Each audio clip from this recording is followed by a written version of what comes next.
To invite Professor Dr. Tabasam Raza, Executive Director Planning and Development Research Foundation Inc. Planades. Please join us on stage.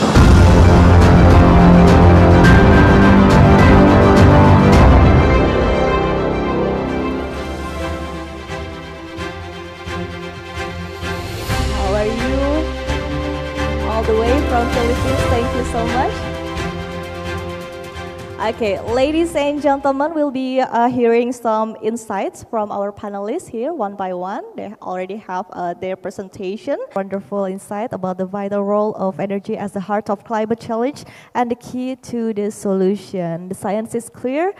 To avoid the worst impact of climate change, emission needs to be reduced by almost half by 2030 and reach net zero by 2050. And once again, to achieve this, we need to end our reliance on fossil fuels and invest in alternative sources of energy that are clean, accessible, affordable, sustainable, and reliable. And ladies and gentlemen, once again, I would like to inform you, if you have any questions to our panelists here today, don't forget to scan the QR code here on the left and the right screen right now. So don't forget to mention the name of the panelists whom the question is directed to. And now let's move on to our third speaker, Professor Dr. Tabasam Raza, Executive Director Planning and Development Research Foundation Inc. Planades, who will be speaking to us about the role of planners and decision makers in localizing disaster risk reduction and climate change adaptation. But first, I would like to read the short bio. Professor Dr. Tabasam Raza is a distinguished expert with over 3 decades of extensive professional and academic experience in addressing uncertainties through disaster risk reduction, DRR, and climate change adaptation, CCA tools. Professor Dr. Raza focuses on integrating these strategies into the early stages of urban and regional planning. His progressive expertise spans local, national, regional, and international settings. Specifically, he excels in disaster risk financing and investment in climate change adaptation, insurance strategy, utilizing alternative financial mechanisms such as microinsurance, index-based insurance, catastrophic pools and bonds, crop insurance, and soft loans. Without further ado, please welcome Professor Dr. Tabasam Raza. The stage is all yours and you have 10 minutes. Thank you. Please proceed.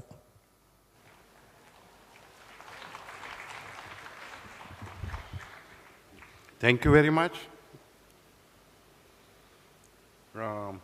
First of all, I would like to extend my thanks and gratitude to the President, our President Director Benny, for inviting me on this very big platform to express my knowledge and share my experience with you through some case studies. So the topic of my presentation today is the role of planners and decision makers in localizing disaster risk reduction and climate change adaptation. Can you reduce a little bit echo? Because it looks like that I'm talking to myself. Kindly reduce the echo of this sound. Hello? Hello? One more time. Hello? Yeah, that's it.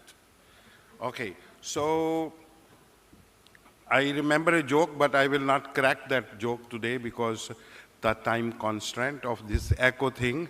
So let's go to the next slide. My presentation outline covered 4 topics, and the first topic is role of planners and decision makers in localizing DRR and climate change, which means disaster risk reduction and climate change adaptation. Here I am not emphasizing on mitigation because that is a very slow set phenomena and it need another kind of seminar on that. So I will stick to my disaster risk reduction and climate change adaptation. So the second topic is availability of mandates in localizing DRR and CCA. And the third topic is mainstreaming DRR and climate change adaptation in local land use and development planning model. So the fourth one is the action planning. So you have heard that when you start some planning, you do the process and at the end you have an action plan. So action plan will depict that what you are going to achieve later. So that's what we are going to do now. I will code, first of all, Roberto. He said that the most significant factor in insurance company is the strong governance system. So I will start with that. So there are some questions to be answered. The main question is, what are the roles of planners and decision makers in localizing DR and CCA? So I'm basically talking about our role, me as a planner and city mayor as a decision maker. Because we are not decision maker, we are planners, and we are frustrated planners, because once we make a plan, then we give to the city government, and then they don't implement, we get frustrated, right? So we call that planners are usually frustrated. So now let's go to the localizing. What does it mean? Localizing means to bring the national policies to trickle down to the local level, which means local government units, how they are acting to align their policies of disaster risk reduction and climate change adaptation. So by mainstreaming DRR and CCA at very early stages of land use and development, or you can call it master planning process. So each and every country has planning process, how you plan to grow and develop next 10 years, next 25 years. You have planned to develop new cities, you have planned to develop new municipalities or village. So the political system in the Philippines, from where I came all the way to communicate with you, has similar breadth, like national, provincial, municipality, city, and barangay. So our barangays in Philippines is equal to the village in the Indonesia. So let's see, this process is very important because no city or no local government grow without the plan. So there are mandates which force the city government to come up with the local plans for the betterment and to improve the quality of life of the people. That plans are very integral part of our society. So however, the following questions still need to be addressed. Question number one is, what is the local governance system? As I told you, the Roberto was saying a while ago in the previous session, that is a very important part. So the answer is, check the local governance system of Philippines and Indonesia. So there is a picture. I have many slides, but what I will do, I will just flash those slides for you. I'm not going to explain them, but you can bring it later with you and get some references, okay? So one thing here is common is participatory and responsive local service delivery. This research was done in 2015 around when we have new development goals. So Sustainable Development Goal, Sendai Framework, and Paris Agreement. So we find out that both countries, cities, Philippines and Indonesia have similar governance institutional comparative assessment. So here we see that Philippines and Indonesia both have 39.25, and both have a problem with the participatory process.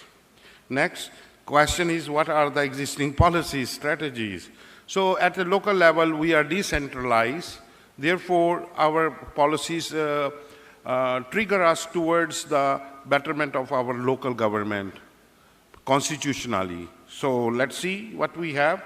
In Philippines, we have these pillars which force the local government to provide the facility and prepare the plans, which include, among other, local climate change action plan and local disaster risk management plan under Republic Act 10121 and Republic Act 9729. So these are the local government codes which are forcing the local government to prepare their respective comprehensive land use plan, mean where and how you will use the land of the city, and then how you develop that land is a development plan. So these are constitutionally and local government code of 1999 trigger that you have to do it. Then there are other relevant laws. So if there are no laws, you are not bound to do that. So therefore, if you want to come up with a policy, make sure there is a mandate for that. So you are forced to do it. Next. So the third question is, which is basically the last question, how the planners and decision makers localize DRR and CCA. So there is a decision maker engage planners, the city government who basically handled by or run by the mayor or the CEO, which is chief executive officer, he make the decision. And he hired the planners to give him figures, numbers, facts and figures so he can make decision. So he hired the planners to mainstream DR and climate change adaptation in local planning process. And implementation, funding and investment, coordination and collaboration, and monitoring and evaluation. Examples from the Philippines is this one. This is a very complicated model. Not really, it's just a flow diagram which tell you how the city governments in the Philippines make their plans. So each guidepost has output.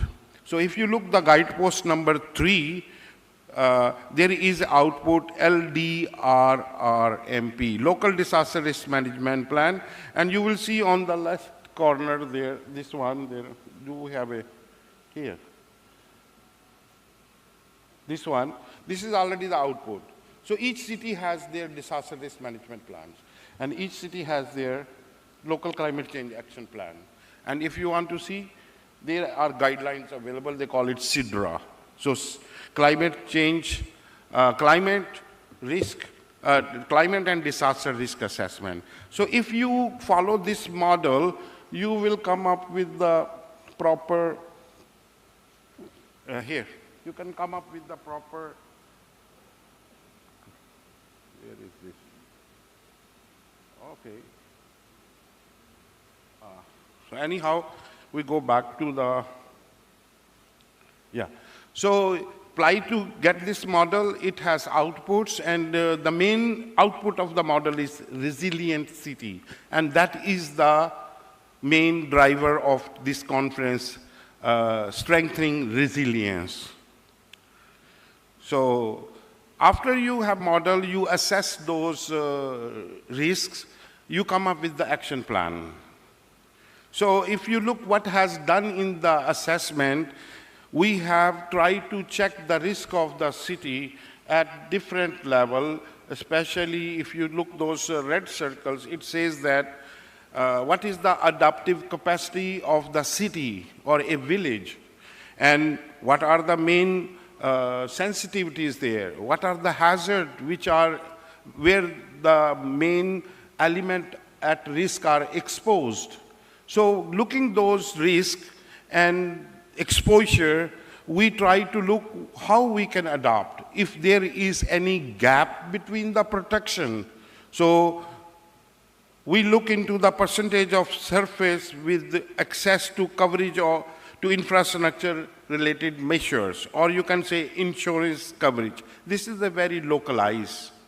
So if we give this kind of data to the city government will become with different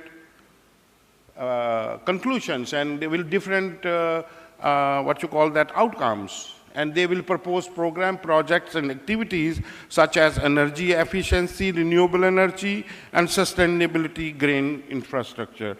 Actually, my presentation is up to here, where you can have risk pooling example, which I have introduced in the Philippines through the ADB, that is Philippine City Disaster Insurance Pool, rational design. And then we have also some kind of provincial where we develop the maps showing the monetary value of the damages which can be potentially happen, and we use the probabilistic approach here to look the disaster return period. Let's say the earthquake return period is 100 years, then what will be its damage to the property, how many % property you will be collapsed. So based on that, we prepare the maps, and these maps will tell you the red color signify that it has a Philippine pesos, let's say 1 million to certain millions. So basically the underwriter can look those numbers and come and localize the disaster risk reduction and climate change adaptation by giving and by providing the program, projects, and activities. I will share the last slide with you, which is the mainstreaming disaster risk reduction, and there are DRR related program, projects, and activities. If you look the last column, these are the non-structural measures, and one of the measures is risk transfer, insurance, knee insurance, catastrophic bonds, or CAT bonds. So these are the decisions which are made by the decision maker, being a policy formulator, and from our side, we give these kind of calculations to let the mayor know how sensitive is your city and what kind of hazards this city is exposed of. So the rest of the slides are for the purpose of giving you tools. You can have this slide and check those action plans at international level, where GDP is, the loss is measured by GDP, and then there is a modified framework which I have done after OECD, ADB, OJ event in Jakarta, July 11. We have this conference and there was this model presented, and I modified this model after that to include the Sustainable Development Goals. Most significant Sustainable Development Goals which are aligned with the insurance is 1, 2, 3, 8, 10, 11, 13, and 17. So with this one, I will flash some of the slides for you so I can complete it, because there are more slides for the purpose of reference. So this is what we get from the coroner economic damage assessment. You can do it using these formulas at a very local level, at your level, if it is a disaster for you. Then at a barangay level, village level, then city level, then national level. And that is how you can see the Indonesia and Philippines has number of laggings in SDGs vis-a-vis enabling condition for insurance sector development. So this is for the Indonesia. Some of the slides I get it from the conference, and you can also use it for your reference. And this is our model from here, and this is the last example on decision makers have been discussed by the previous speakers. And number one is, as a part of the Indonesian government strategy to build resilience against natural disaster, the Vice President of the Republic of Indonesia launched the disaster risk financing and insurance strategy for Indonesia in 2018. The strategy aims to obtain timely, triggered, sustainable, and transparent disaster risk funding scheme, explained by Budi a while ago. He explained the figures and the numbers in his remarkable. And for Philippines, I can give you example of issued by the World Bank, the first ever sovereign catastrophic bond in Southeast Asia, provided the government of the Philippines with US $225 million in protection against earthquake and tropical cyclone risk over 3 years. So sorry for taking a little more than my time. So thank you very much. Thank you very much, Professor Dr. Raza, for the wonderful and valuable insights about the increment of disaster risk will lead us to adjust our urban planning paradigm so we could have the strong improvement to adapt with climate change, especially from the regulation and policies. Thank you so much once again. And ladies and gentlemen, please give a round of applause to all of our panelists here. Now, as per I announced earlier, I would like to read your questions from the Slido. I guess it's gonna be a lot because our topics is very interesting right now. Okay, so the first question, is funding for fossil fuels will be harder in the future? It is actually good or bad, especially on insurance and others financial institution? Interesting questions. Who wants to answer this question first? Okay, Pak Agus.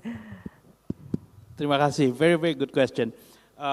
Actually, I saw two questions addressed to me. One is on standard asset, and second is on funding for fossil fuels. Let me address the one on stranded assets. What does it mean to the insurance company?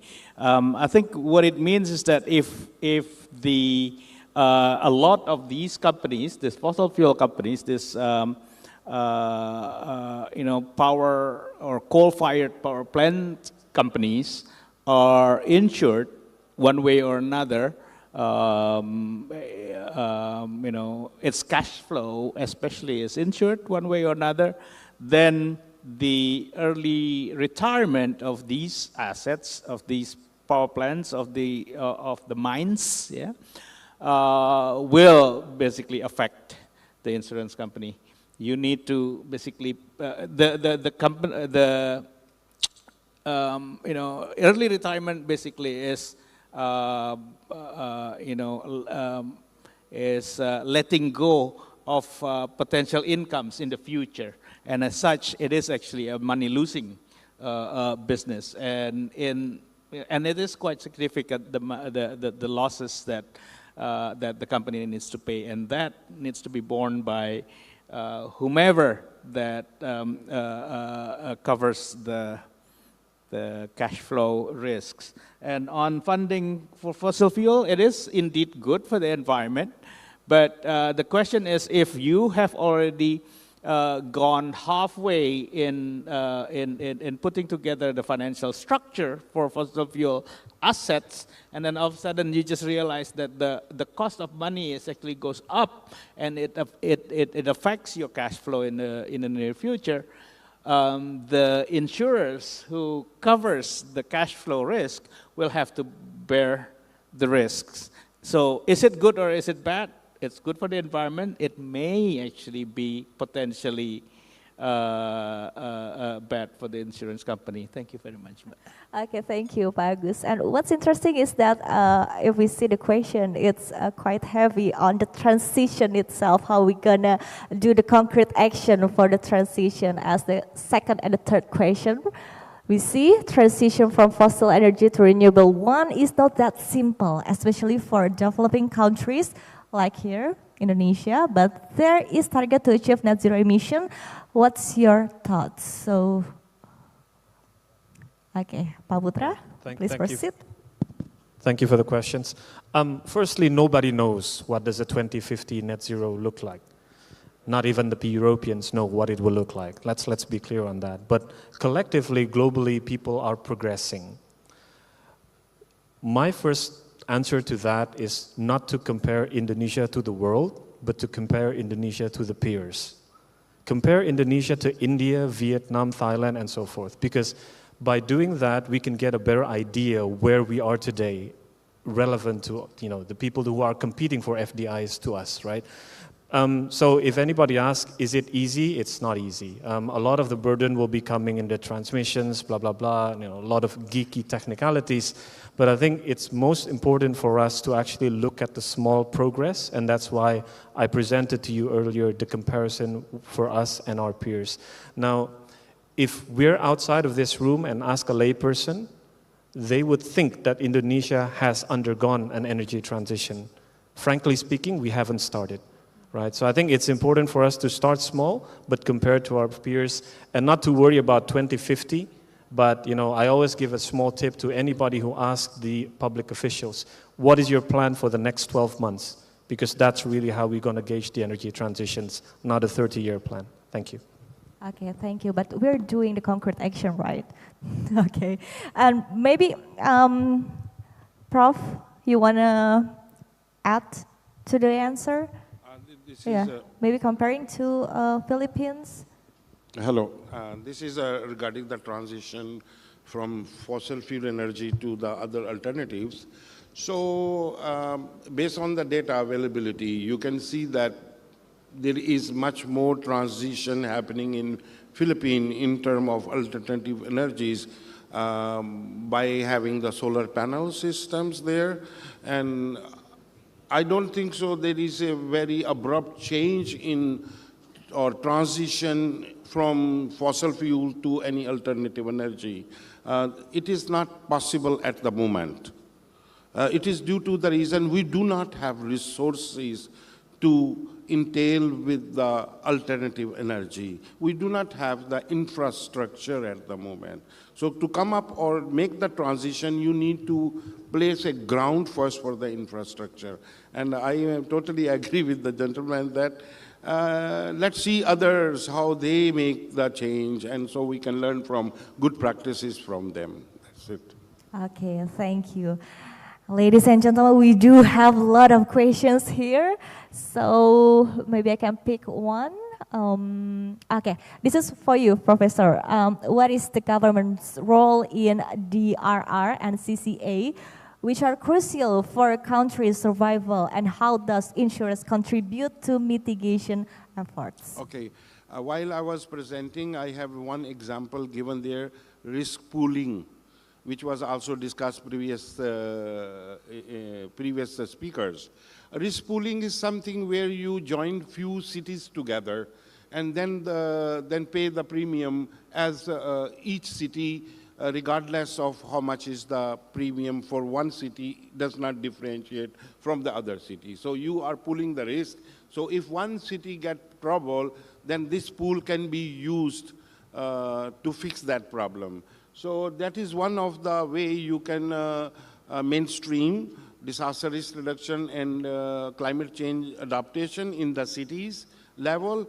And the second one is you must incorporate these risks at a very primary stages of planning. Because without plan, there is no implementation in the Philippines. You have a plan, it has number 1, 2, 3, 4 development plans or development projects. So each development project should incorporate climate change and disaster risk reduction at a very primary stages, and that is basically happening there. And that is the way which can give the, which can improve the quality of life of people there. Thank you. Okay, thank you.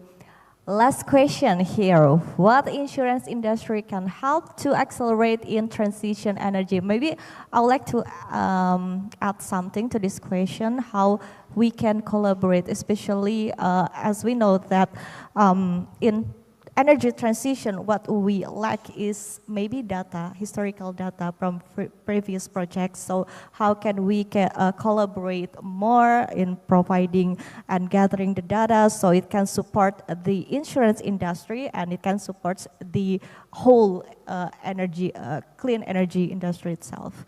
So who's gonna, I think I'm gonna ask to each and every one of you. Yeah, Pak Agus first. Yeah. I can get started. What could insurance company do? First is that I agree that renewable energy may actually not be immediately utilizable, but most of what it is perceived risk. A lot of funders, a lot of financiers have not seen renewable energy as they see traditional energy like coal, oil, gas, and others. They still think that this is a new thing, there's a new technology, and there are risks that are unknown. Yeah. If you, as a risk company could delve in and realize that it is actually not much more than perceived risk than it is about actual risk, then you may be able to actually lower, for example, the policy for risk coverage for renewable energy projects.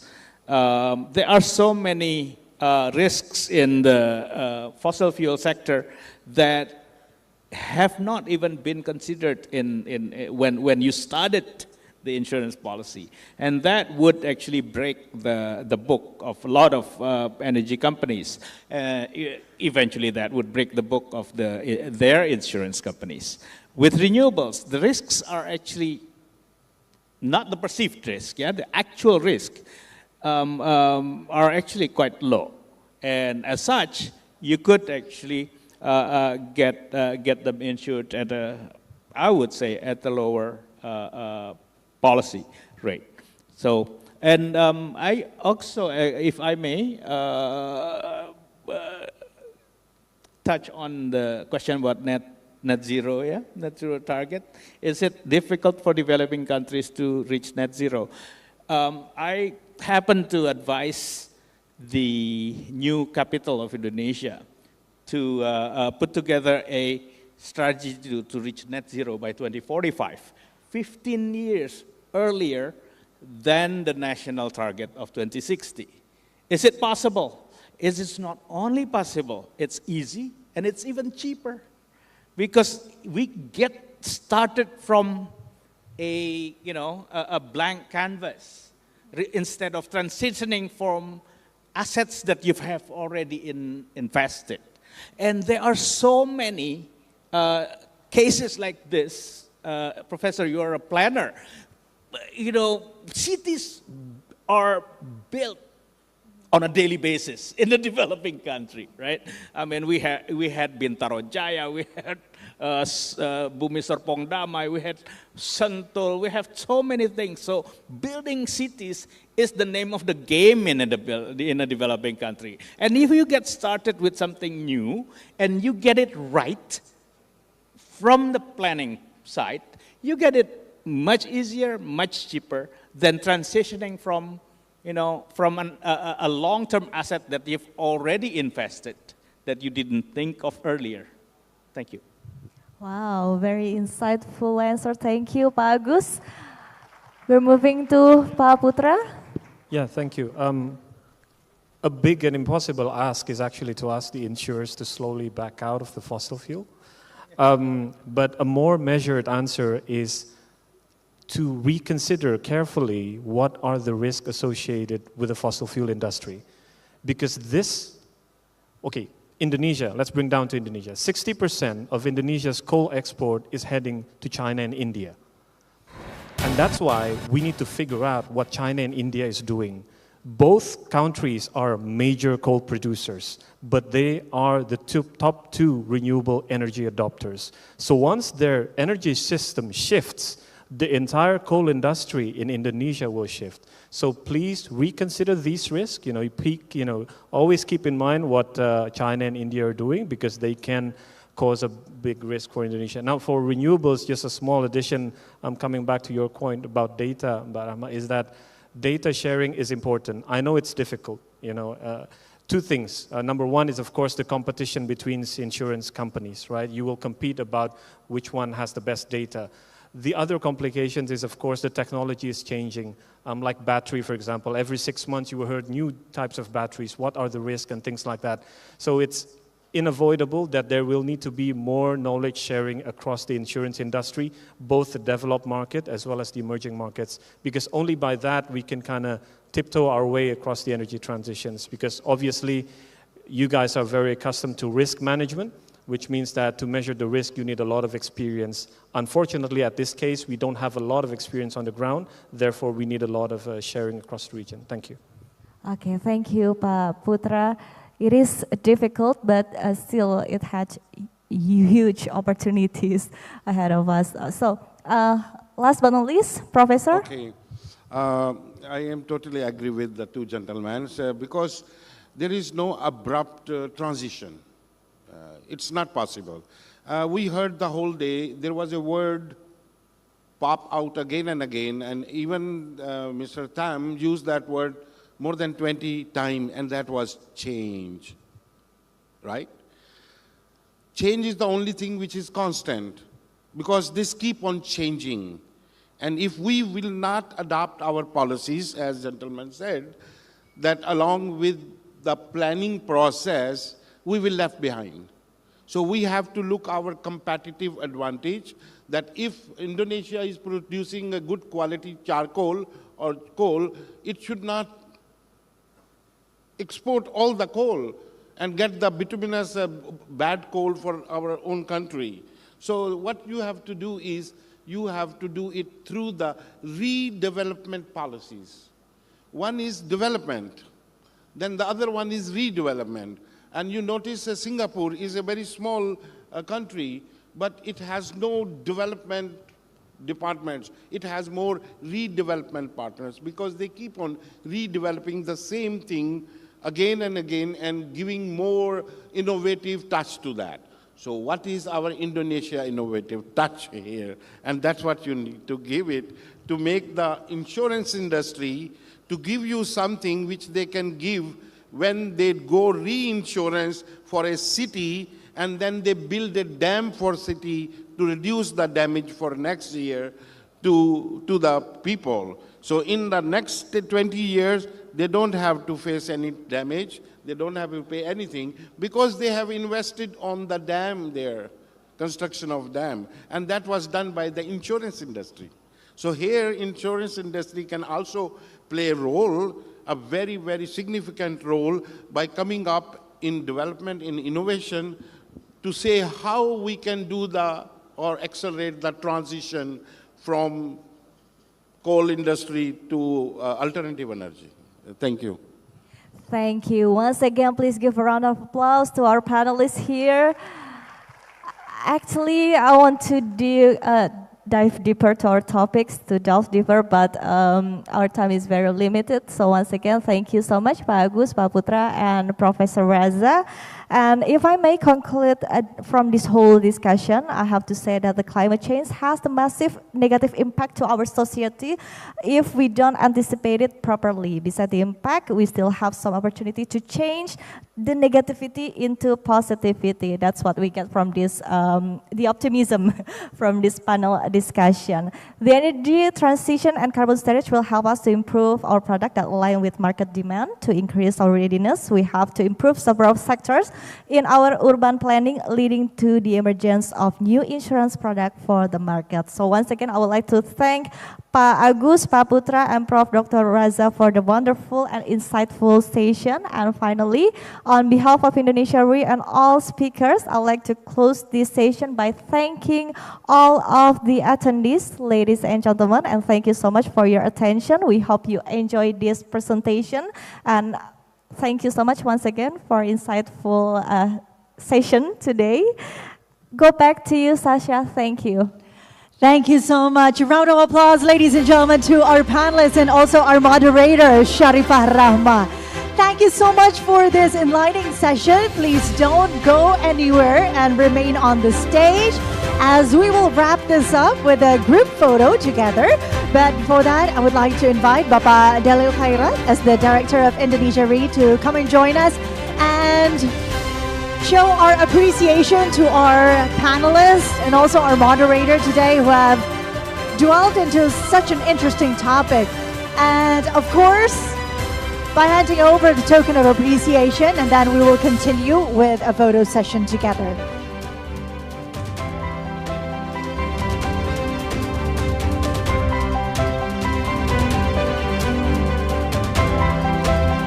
Now again, we'd like to kindly remind to all of our distinguished participants today, to all of you who have participated in this third or last panel discussion, don't forget to scan the QR code that is available in each of your tables to access the attendance form. Now again, as a prerequisite to get your points and to get your certificate issue, once again, you must complete this attendance form for us to be able to check that. Again, once again, thank you so much, ladies and gentlemen, for your time. A group photo together. Big smiles to the camera. Now, after discussing the topic on renewable energy, thanks again so much to all of our panelists today. Thank you so much, Bapak Del Khaira, for your time, to our speakers, and to our moderator.